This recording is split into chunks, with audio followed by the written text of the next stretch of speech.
And the last thing I wanted to mention was like common business problems.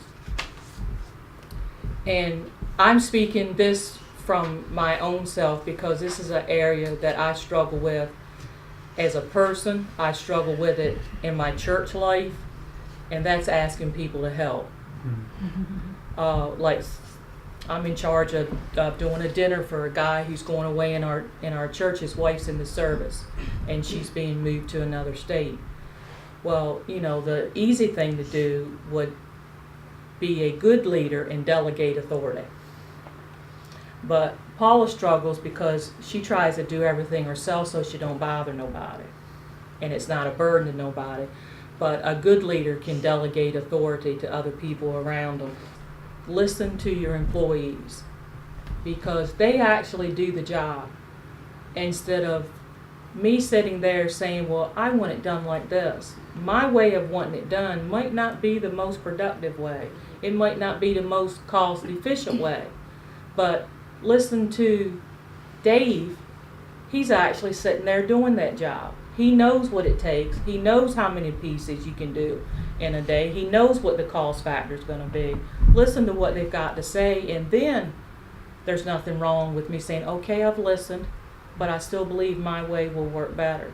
But don't be afraid to go back and say, you know what, I tried it my way and it just didn't work. So I'm going to give it a try your way because they're the ones who do the job. And we need to listen to what they've got to say. We're remodeling our office in Pocomo, believe it or not. Wow. And they're moving all the files around in a different place. Yeah. And he don't know what those girls go through with those files.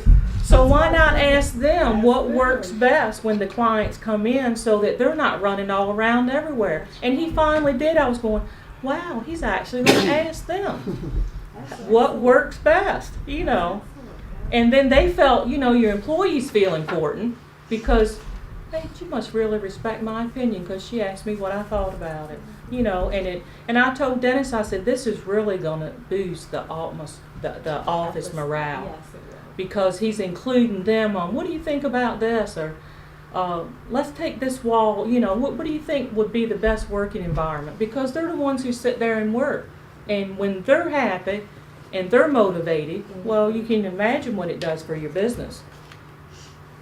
And again, this is something that I've already said, but let your leaders be the leaders and let your supervisors be the supervisors.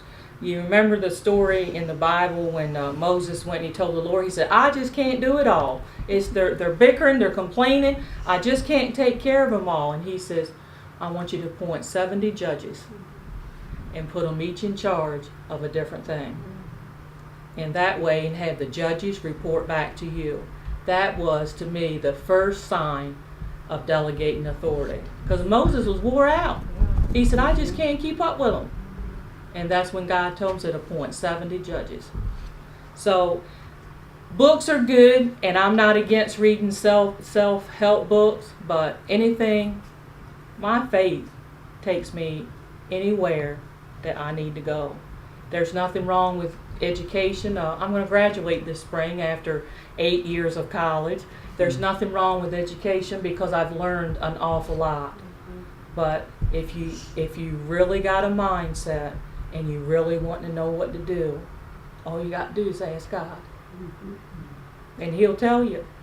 You got to seek and you've got to ask. And I drove the bus and worked in the office at Holly Grove for 12 years, and then I took a job at H&R Block, and then my whole life just started shifting around. And then when I got a chance to come to Chrisfield and work, I was nervous, I was scared. It was like you get in this comfort zone and you stay there so long. It's like, God, can I really do that?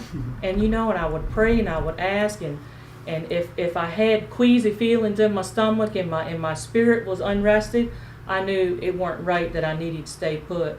But when I started following this, and I knew this was what I wanted, and I wanted to open my own office, I don't do well working under other people. I admit that. It could be a weakness, but it can also be looked at as a strength. My first job at Holly Grove, when I went in the accountant's office, he says, tell me what you consider your worst weakness. And I'm sitting there thinking, gosh, this has been 20 years ago. And I said, well, my worst weakness is also one of my best strengths, is that I can work independently, and I'm bad for doing things and making decisions without asking anybody else. So I really need to be on my own, because I get in trouble when I work for some, when I have to report up to somebody else. I like the leadership role, and I love the ministry to the people, because you never know who's going to walk through your door that day and what they're going to need. And I believe that there's certain people that God sends your way every day, because He knows that you will be sensitive to the needs that they have. They could have a tax need, they could have a bookkeeping need, but they also got a spiritual need that needs to be ministered to at the same time. And the last thing, common problems, is be humble and talk to God daily for guidance. That's not a problem, but how many of us as a business person can actually say that I'm not going to make one business decision without asking Him first? Sometimes you get in business for yourself and you get a little macho, I got my own business, I can go to the beach, I can do what I want, I can take off early, and then you start a little bit of bragging, you're making a little bit of money now, and it's like, look at me, But do we really look at the person who gave us that abundance and who made all of that possible? And if you really truly want a blessing, help the people less fortunate than you are, and it'll come back to you.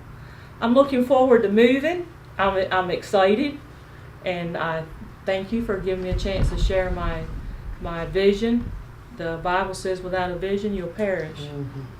And I'm a speak life person, and I believe we have not because we ask not. But He also says, you take care of my business, which I believe is our ministry part to the community. And He says, and I'll take care of all the other needs that you have. So if I'm about His business, He's going to be about protecting my business. That's right. Thank you very much. Wow. How about that?